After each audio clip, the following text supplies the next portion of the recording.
저에게 주신 하나님의 말씀은 신약성경 마태복음 13장 1절부터 9절까지 말씀입니다.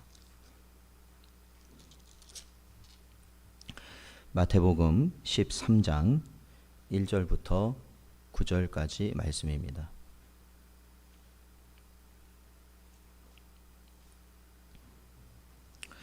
다 찾으셨으면 제가 봉독하겠습니다.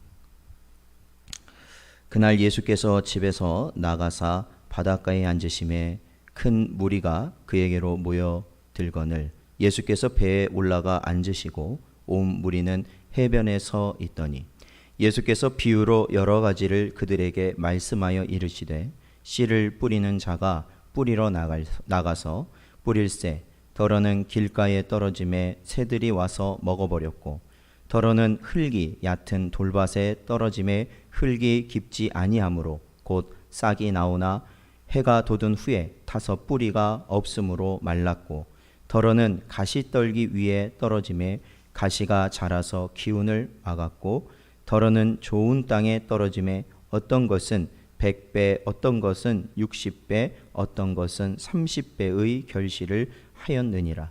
귀 있는 자는 들으라 하시니라. 아멘. 기도하겠습니다. 하나님 아버지 감사합니다. 오늘도 이 시간 저희들 예배할 수 있도록 인도하여 주시고 모든 어려움 가운데서도 주님 바라볼 수 있는 심령을 허락하시니 감사드립니다.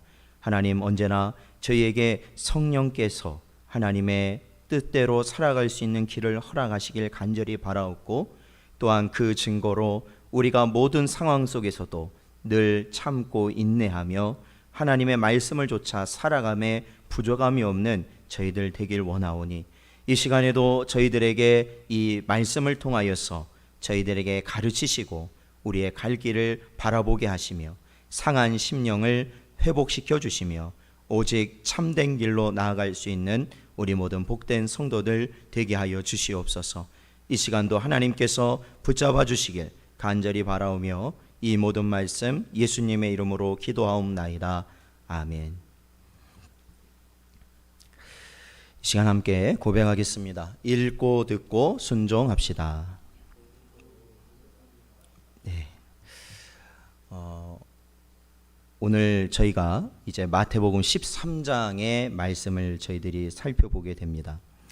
그래서 이 마태복음 13장 특히 오늘 저희들이 1절부터 9절까지 읽었지만 사실은 그와 연결되는 예수님께서 이 비유에 대한 해석까지 하신 부분까지를 저희들이 살펴보게 될 터인데 보통은 이 본문 말씀을 주로 저희들이 아마 익히 이해하시고 또한 설교도 들으셨을 줄 압니다. 그런데 저희들이 지금까지 살펴본 11장과 12장에서 예수님께서 가르치신 그 맥락을 저희들이 살펴보고 그리고 나서 오늘 이 본문을 들어갔을 때 저희들이 또한 말씀을 이해함에 있어서 큰 유익이 있을 줄로 압니다. 그래서 저희들이 11장과 12장을 저희들 간략하게 한번 살펴보도록 하겠습니다. 이 11장부터 저희들이 살펴보면은 예수님께서는 이 세례 요한에 대해서 말씀하십니다. 그리고 특히 이 11장 19절에 보면은 예수님께서 뭐라고 말씀하시냐면 자, 저희 한번 19절을 한번 보죠. 11장 마태복음 11장 19절입니다.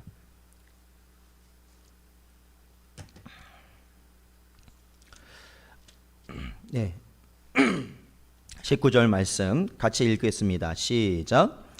인자는 와서 먹고 마시매 말하기를 보라 먹기를 탐하고 포도주를 즐기는 사람이요 세리와 죄인의 친구로다 하니 지혜는 그 행한 일로 인하여 옳다함을 얻느니라. 아멘. 그렇습니다. 사실 이 11절 이 시작해서 이 세례 요한에 대한 주님의 말씀의 결론은 바로 이거였습니다. 뭐였냐면 결국에는 구약에 예언되어서 오기로 했던 엘리야였던 요한이나 그리고 메시아이신 예수나 그 행한 일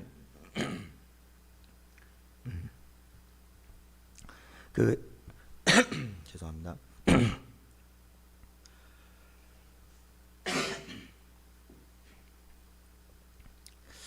그 행한 일, 즉 요한이나 또한 예수님의 사역을 통해서 그것이 확증된다는 거였습니다.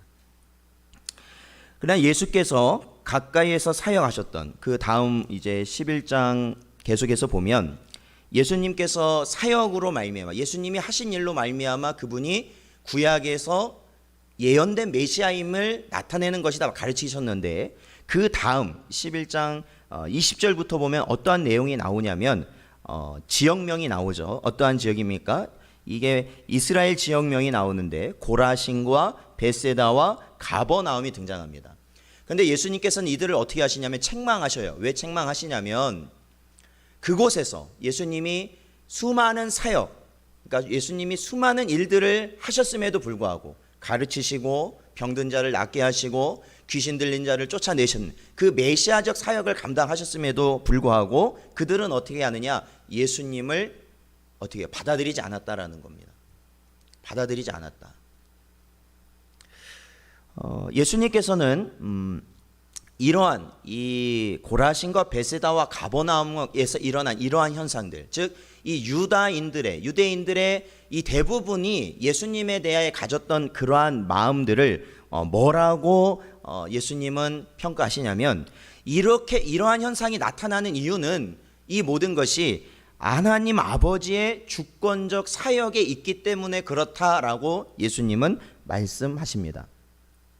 그래서 오늘 그 11장 25절의 말씀에 보면 예수님이 뭐라고 말씀하시냐면, 천지의 주제이신 아버지여, 이것을 지혜롭고 슬기 있는 자들에게는 숨기시고 어린아이들에게는 나타내심을 감사하나이다 말씀하십니다. 즉 뭐냐면 예수님께서 이 사역을 통해서 예수님이 메시아이심을 깨닫게 하시는 것조차도 결국에는 하나님께서 그것을 깨닫게 하실 때 알 수 있다라는 것입니다. 알 수 있다라는 거예요.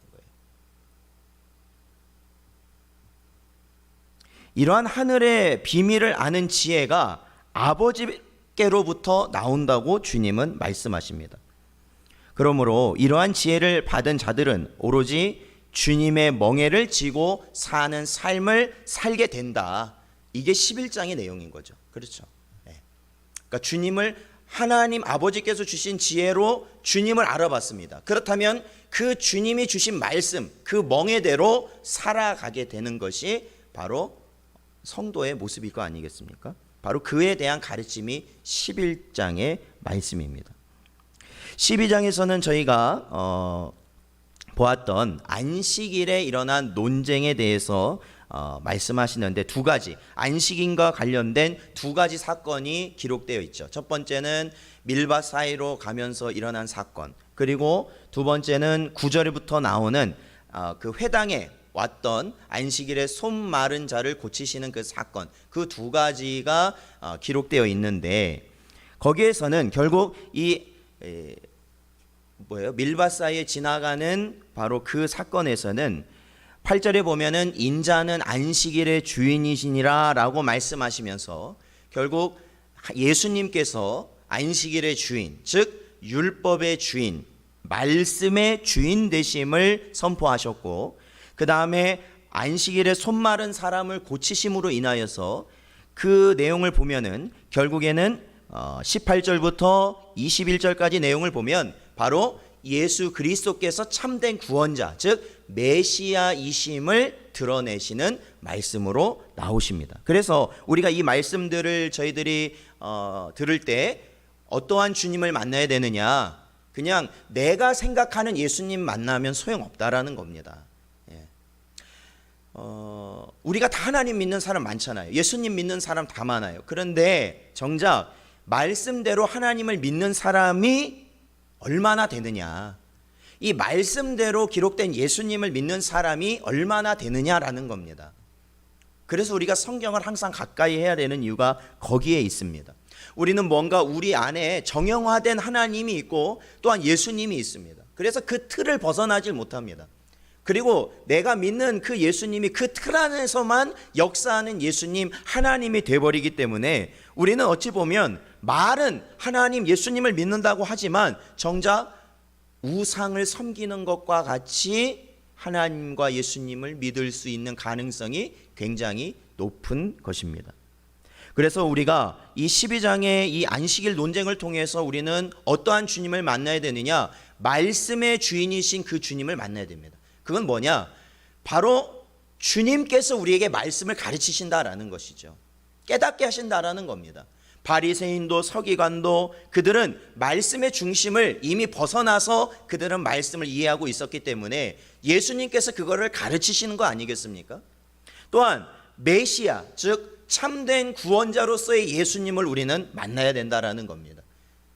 예수님은 단순히 이 세상에서 현명한 선생으로 착한 어떠한 도덕적인 분으로 오신 분이 아니라는 겁니다. 그분이 이 땅에 오셔서 우리에게 빛이 되시고 길이 되시고 생명이 되실 수 있는 분은 이유는 그분이 바로 우리의 구원자이시기 때문에 그렇습니다. 특히 예수님께서 12장을 계속 보면은 어떠한 사건이 나오냐면 22절부터 보면은 예수님께서 귀신을 쫓아내시는 장면이 나옵니다. 그래서 그때 이 귀신을 쫓아내는 장면을 통해 그 주변에 있던 사람들이 예수님이 다윗의 자손이 아닌가, 즉 메시아가 아닌가라고 웅성거리기 시작했을 때 바리새인들은 단호하게 그들은 어떻게 말하냐면 바로 예수님은 바알세불, 즉 사탄의 힘을 빌어서 귀신을 쫓아낸 것이다 라고 그들은 주장하죠. 아무런 근거 없이 사실은. 그러니까 예수님에 대한 그들은 악한 마음을 가지고 있었기 때문에 이러한 말을 서슴지 않고 한 것인데, 예수님께서는 그렇다고 해서 그들을 향해 그냥 진노하시기보다는 그것이 아니라는 이유를 조목조목 반박하십니다. 그래서 결국 그 내용을 살펴보면은 어떠한 것이 나오냐면 예수님께서 이 바리새인들과 서기관들, 이 바리새인들이 어떠한 상태인지를 예수님이 말씀하시냐면 그들은 바로 성령을 모독하는 자들이고 성령을 거스르는 자들이다라고 예수님은 가르치시죠. 그렇기 때문에 그들이 예수님을 향하여 그러한 악한 마음을 가지고 있었다라는 겁니다. 자, 계속해서 마태복음 12장 38절부터 보면은 그때의 서기관과 바리새인 중에 몇 사람이라고 시작하면서 계속해서 예수님을 향하여서 요청하는 게 뭐였냐? 그것은 바로 표적을 보여달라고 한 것입니다. 이러한 요청에 예수님께서는 뭐라고 말씀하시냐면 구약의 요나 선지자의 기적을 통해서, 즉 물고기 뱃속에 3일간 있었지 않습니까? 그리고 그 뱃속에서 살아나왔죠.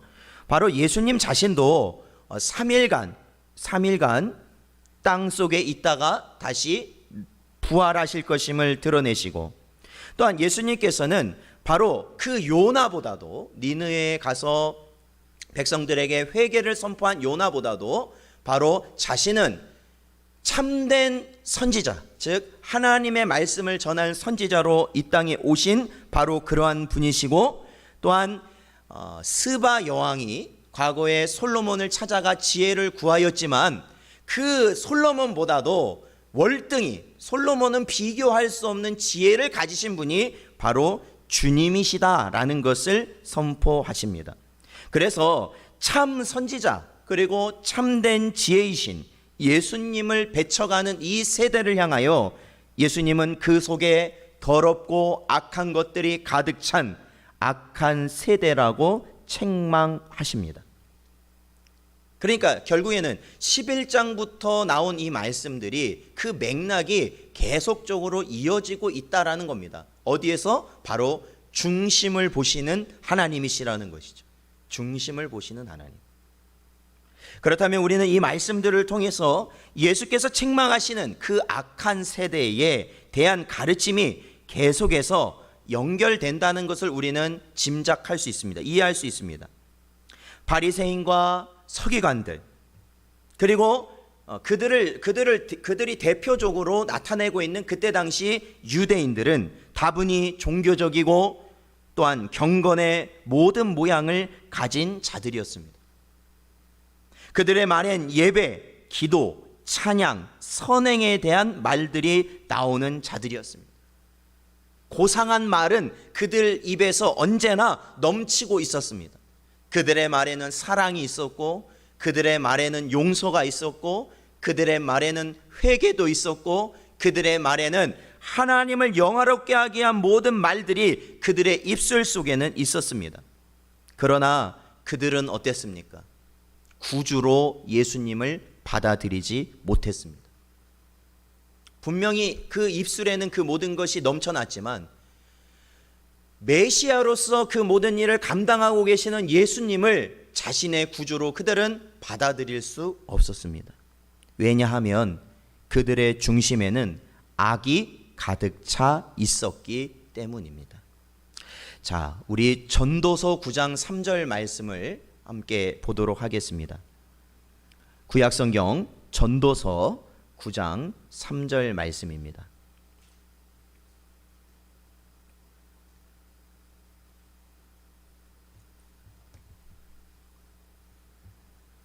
자, 찾으셨으면 함께 읽어보겠습니다. 시작. 모든 사람의 결국은 일반이라. 이것은 해 아래에서 행해지는 모든 일 중에 악한 것이니 곧 인생의 마음에는 악이 가득하여 그들의 평생에 미친 마음을 품고 있다가 후에는 죽은 자들에게로 돌아가는 것이라. 아멘. 그렇습니다. 이 전도서 9장 3절 말씀 읽은 이 말씀에도 뭐라고 이야기하고 있냐면 모든 사람의 결국은 일반이다라는 겁니다. 일반이라는 게 뭐예요? 다 똑같다라는 겁니다. 모든 사람의 결국 마지막은 똑같다. 어떻게 똑같냐? 해 아래서 행해지는 모든 일 중에 악한 것이다. 악한 것. 곧 인생의 마음에는 악이 가득하여 그들의 평생에 미친 마음을 품고 있다가 후에는 죽은 자들에게 돌아가는 것. 그러니까 뭐냐면 아담과 하와 이후로 타락한 우리 인생들은 그렇잖아요. 다 태어나면서부터 원죄를 가지고 태어나지 않습니까?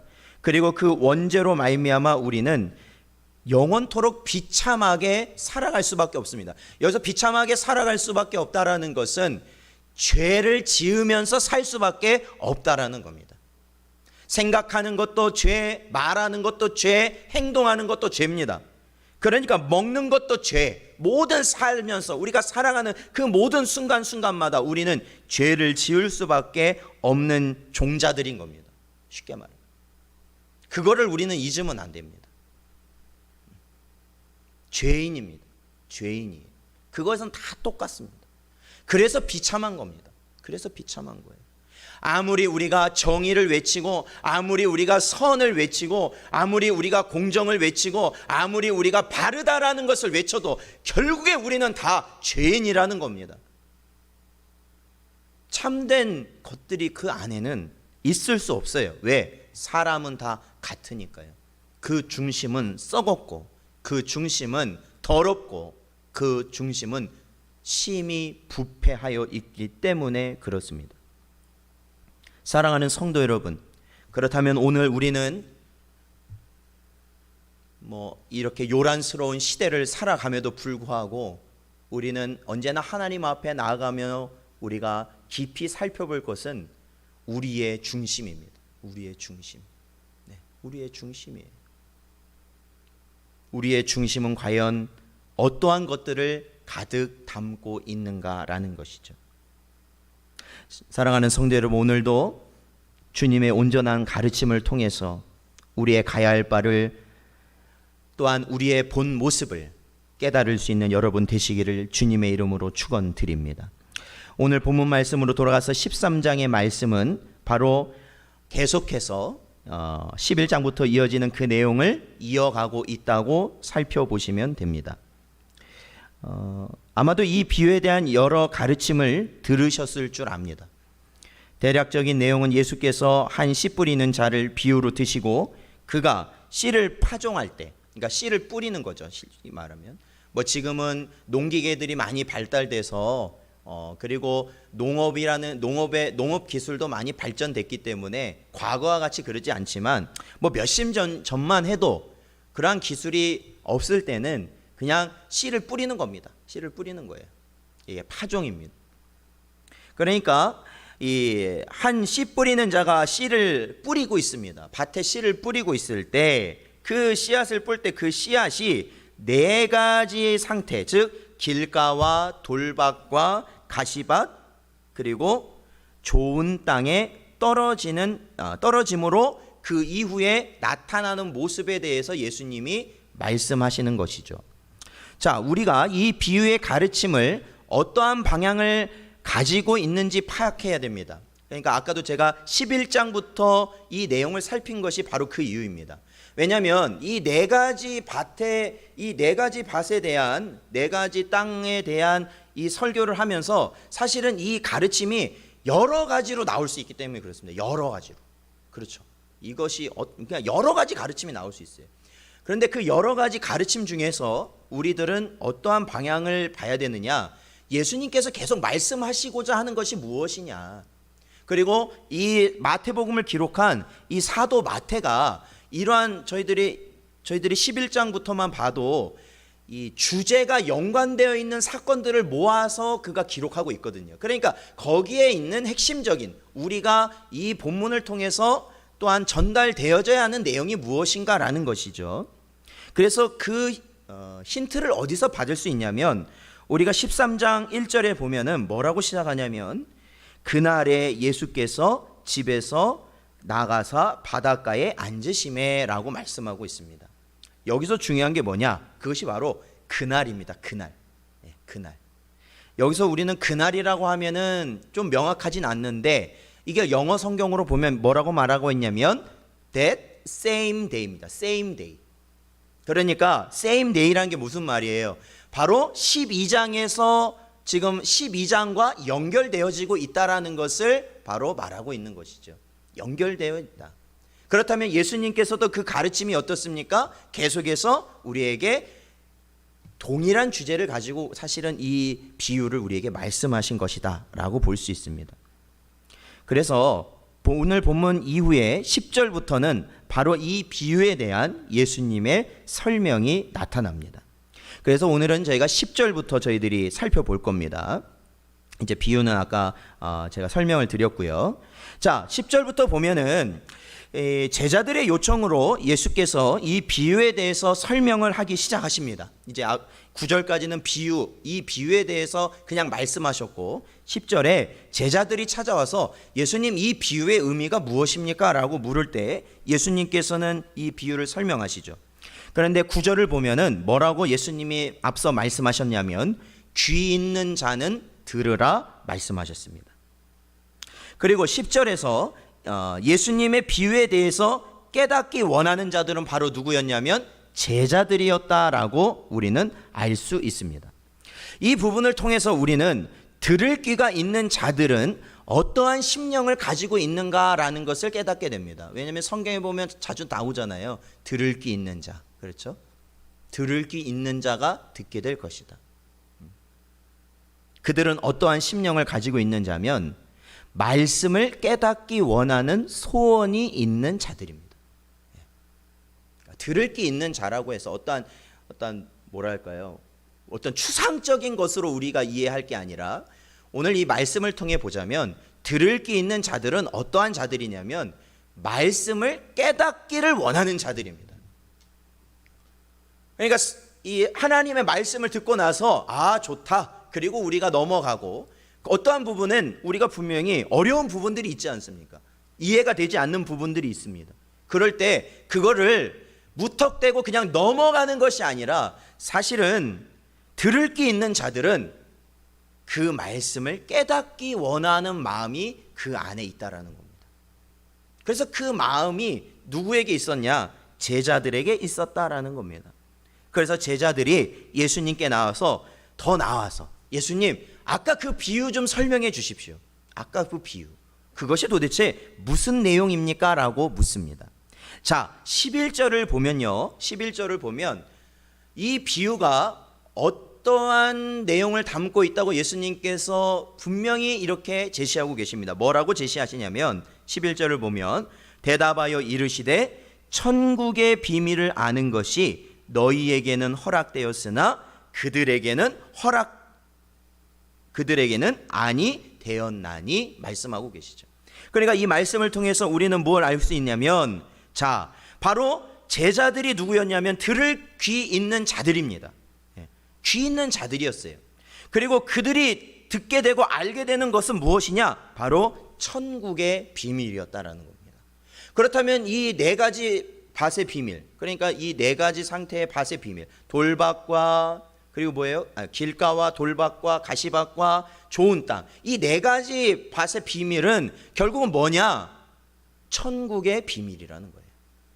그러니까 이 내용이 현세에서 우리에게 어떠한 유익을 주는 그러한 가르침으로 가는 것이 아니라 사실은 이 내용은 어디로 가는 거라면 바로 천국의 비밀을 아는 가르침이라는 것이죠.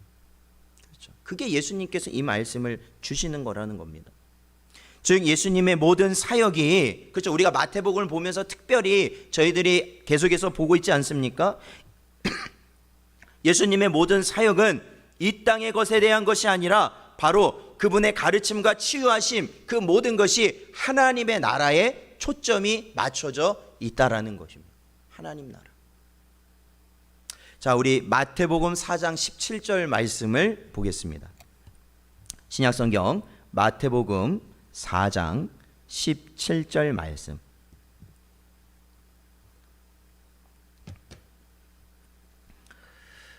찾으셨으면 같이 읽겠습니다. 시작. 이때부터 예수께서 비로소 전파하여 이르시되 회개하라 천국이 가까이 왔느니라 하시더라. 아멘. 그렇습니다. 예수님께서 그 공생의 시작, 그것은 바로 회개하라 천국이 가까이 왔다라는 겁니다. 우리는 예수님에 대해서 배우고 예수님에 대해서 들을 때, 예수님에 대해서 우리가 생각할 때 이 중심된 내용을 벗어나서 예수님을 우리가 생각하고 이해하려는 시도들이 얼마나 많은지 모릅니다. 예수님께서 이 땅에 하셨던 그 모든 일은 무엇과 관계되어 있는 것이냐? 하나님 나라에 관계되어 있는 것입니다. 그렇다면 우리가 예수님 믿는 사람으로서 우리는 이 땅에서 어떻게 살아야 되느냐? 바로 하나님 나라와 관계된 자로 살아가야 되는 것이 바로 저와 여러분이라는 겁니다. 세상이 들썩거리잖아요. 세상이 들썩거립니다. 지금은 어느 곳이라도 하여튼 누구한테든지 걸리면 그 사람한테 모든 것이 하여튼 그렇죠, 걸려만 봐라 하는 시대잖아요. 지금 이러한 불편, 이러한 어려움, 이러한 힘듦, 이러한 고통, 이 고난을 하여튼 걸려만 봐라, 누구든지 다 그 사람이 감당한 것이다라고 우리가 말하고 싶은 준비가 다 되어 있는 이 세상을 우리는 살고 있잖아요. 희생양을 찾는 것이죠. 희생. 근데 여러분, 이 요란스러운 세상 가운데서도 하나님의 말씀, 즉 예수님께서 우리에게 하시고자 하는 메시지는 뭡니까? 결국은 하나님 나라라는 겁니다. 하나님 나라. 하나님 나라 바라봐라. 하나님 나라. 하나님 나라. 하나님 나라를 바라보고 하나님 나라를 소망하고 하나님 나라를 위해 살아가라라는 것이 주님의 말씀입니다.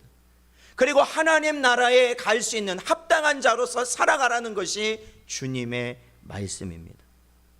이 가르침은 오로지 모든 말씀의 주인이시며 참된 구원자이신 예수 그리스도를 통하여서만 우리에게 주어지며 깨닫게 된다는 것입니다. 그래서 길이요 진리요 생명이 예수님 아닙니까? 이 비밀은 아무에게나 허락된 것이 아닙니다. 이 비밀은 아무에게나 허락된 것이 아니에요. 그 자리에 많은 사람이 있었습니다. 결국 예수님을 향하여 나간 자들은 적은 자들이었습니다. 적은 무리였어요. 제자들이었어요. 그래서 오늘 본문 말씀 있는 마태복음 13장 14절과 15절에 보면 이렇게 나와 있죠. 이사야의 예언이 그들에게 이루어졌으니 일렀으되 너희가 듣기는 들어도 깨닫지 못할 것이요 보기는 보아도 알지 못하리라. 이 백성들의 마음이 완악하여져서 그 귀는 듣기에 둔하고 눈은 감았으니 이는 눈으로 보고 귀로 듣고 마음으로 깨달아 돌이켜 내게 고침을 받을까 두려워함이라 하였느니라. 아멘. 그렇습니다. 예수님께서는 이사야의 예언을 인용하시면서 결국에는 뭐예요? 이 세대는 들을 수 없는 세대다. 아무나 하나님의 말씀 비밀을 깨달을 수 없다라는 겁니다. 그러니까 평생 가도 변하지 않는 겁니다. 신앙생활 평생에도 변하지 않는 겁니다. 그 비밀을 아무나 깨달을 수 없기 때문에 그렇습니다. 심지어는 우리가 신학교를 간다고 해서 그걸 깨달을 수 있을까요? 아닙니다. 그건 아닙니다. 신학교가 그걸 깨닫게 할 수는 없습니다. 책들이 깨닫게 할까요? 아닙니다. 책들도 그것을 사실은 깨닫게 할 수 없습니다. 그것은 오로지 하나님의 주권이십니다. 오로지. 자, 마태복음 11장 27절 저희들 아까 읽진 않았지만 다시 한번 읽어보겠습니다. 마태복음 11장 27절 말씀 같이 읽어보죠. 시작. 내 아버지께서 모든 것을 내게 주셨으니 아버지 외에는 아들을 아는 자가 없고 아들과 또 아들의 소원대로 계시를 받는 자 외에는 아버지를 아는 자가 없느니라. 아멘. 그렇습니다. 이겁니다. 우리는 이 사실을 잃어버리면 안 됩니다. 우리가 가진 직분이 하나님을 더 많이 알고 예수 그리스도를 더 많이 깨닫는 것이 아닙니다. 그것이 깨닫게 하는 게 아니라는 겁니다. 그런데 어떻습니까? 바리새인과 서기관들은 자신들이 하나님을 아는 것처럼 그들은 살아갔습니다. 그리고 자신들이 하는 방식으로 해야만 하나님을 영화롭게 하고 섬기는 것이라고 그들은 믿고 있었습니다. 근데 보십시오. 이것은 그 시대만 그런 것이 아닙니다. 오늘날도 마찬가지 아닙니까? 오늘날도 마찬가지입니다. 오늘날도 마찬가지. 하나님의 비밀을 알지도 못하면서 하나님께서 정작 우리에게 주신 이 중심, 하나님이 원하시는 이 중심을 우리는 깨닫지도 못하면서 우리는 하나님의 백성이라고 하고 다른 이들에게 하나님 말씀대로 살으라고 그러고 살고 있습니다. 이 참담한 시대, 이 비통한 시대, 오늘 예수님께서는 이 13장 16절에 보니까 이렇게 말씀하십니다. 그러나 너희 눈은 봄으로 너희 귀는 들음으로 복이 있도다 말씀하십니다. 그러니까 이들이 누구냐요? 이들이 바로 예수님께서 비유를 마치신 다음에 예수님 앞에 나아가서 예수님 그 비유의 뜻이 무엇인지 저를 알게 하소서라는 겁니다. 말씀의 주인이신 예수님께, 참된 구원자이신 예수님께 나아가는 심령을 가진 자들은 어떠한 자들이에요? 복된 자들이라는 겁니다.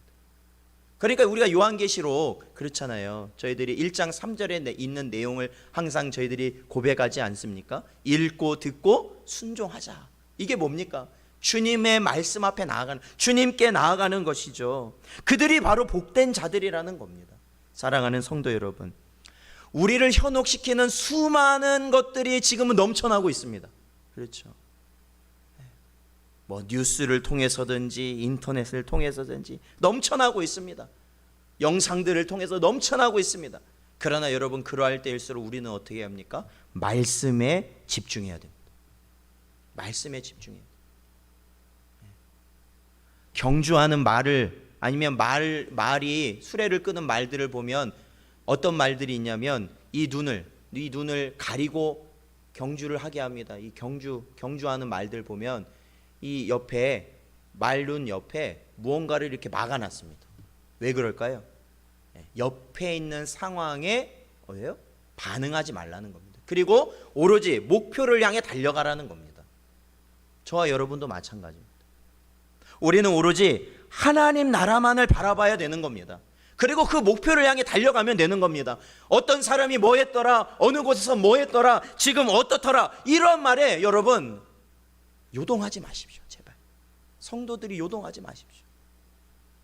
그리고 내 안에 비난과 미움과 갈등을 일으키는 악함을 우리 마음속에 담으려 하지 마십시오. 그게 누구의 마음입니까? 이게 바리새인의 마음입니다. 이게 예수님이 어떠한 분이신지 그들은 고민하지 않습니다. 그냥 예수님은 나쁜 사람인 겁니다. 예수님은 이단인 겁니다. 그러한 마음이었어요. 그러니까 예수님께 나아갈 때마다 그들은 항상 적대적일 수밖에 없었던 거예요.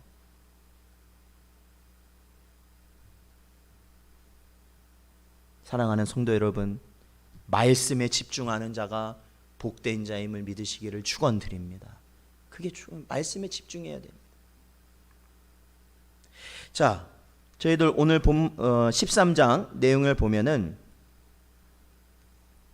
이제 예수님께서 직접 그 말씀에 대해서 해석하시는, 그 말씀을 설명하시는 부분이 18절부터 등장합니다. 이 18절부터 나오는 내용도 아마 여러분이 익히 아실 겁니다. 먼저는 길가밭, 길가밭에 떨어진 씨는 어떻게 됩니까? 새가 날라와서 그 씨앗을 먹어버리죠. 그러니까 이제 그 길가밭은 이제 사람이 다니는 길이기 때문에 단단해서 씨앗이 흙에 묻힐 수가 없잖아요. 그러니까 곧장 새가 와서 먹어버리고, 그 다음에 돌밭도 마찬가지죠. 흙이 얼마 없기 때문에 조금 자라는 것 같지만 이내 죽어버리고, 그리고 가시덤불 속에 떨어진 건 어떻습니까? 자라는 것 같지만 그 가시덤불에 어떻게 해요? 눌려서 더 이상 자라지 못하게 됩니다. 이제 그에 대한 내용들을 이제 쭉 설명해 주셨죠.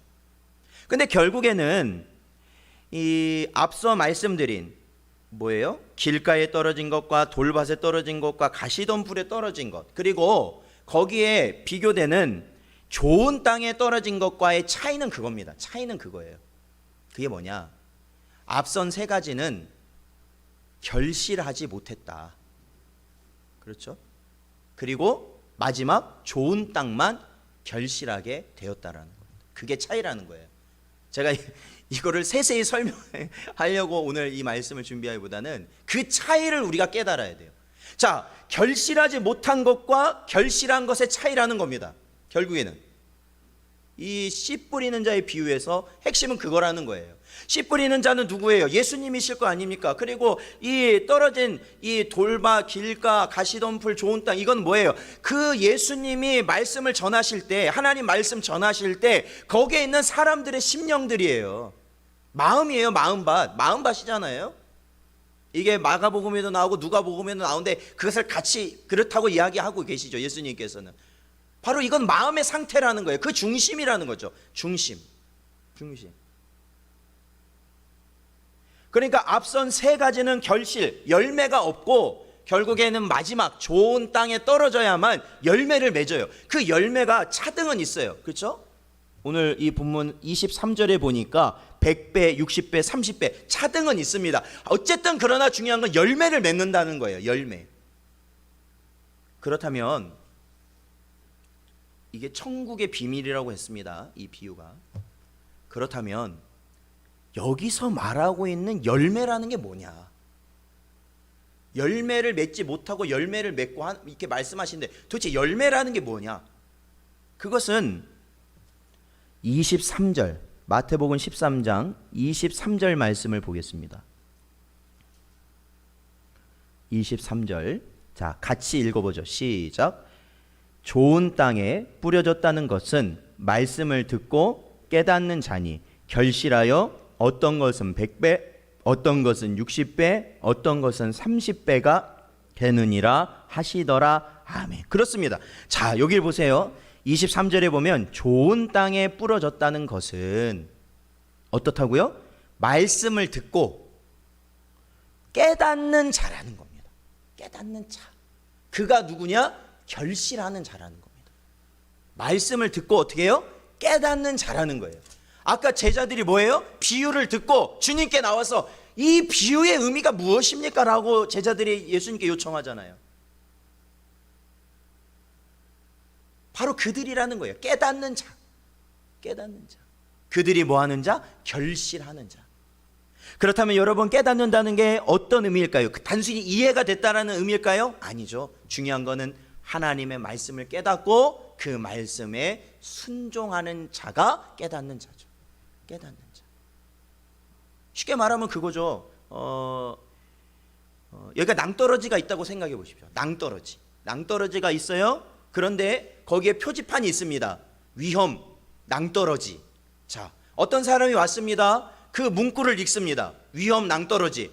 그러니까 이 사람이 딱 보니까 뭐예요? 아, 이 표지판 뒤에는 낭떠러지가 있구나 라고 그 사람이 이해하잖아요. 근데 그 사람이 거기서 그 문구가 있음에도 어떻게 해요? 그냥 그 표지를 무시하고 지나간다면 그 사람은 깨닫는 것은 아니죠. 그게 깨달은 것은 아니라는 거예요.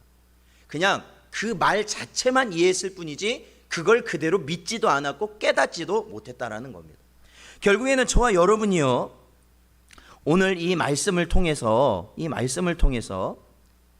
결국 하나님께서 하나님께서 우리에게 주신 이 말씀, 즉 예수님께서 주신 이 천국 복음의 말씀을 우리의 심령 가운데 듣고 어떻게 하는 겁니까? 그것을 깨닫고, 즉 듣고 순종하여서 결실을 맺는 자가 결국에는 무엇과 직결된다는 거예요? 천국과 직결된다는 겁니다.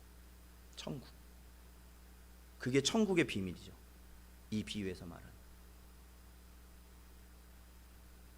그렇다면 어떤 자들이 그러한 깨닫는, 즉 좋은 땅의 마음을 가질 수 있을까?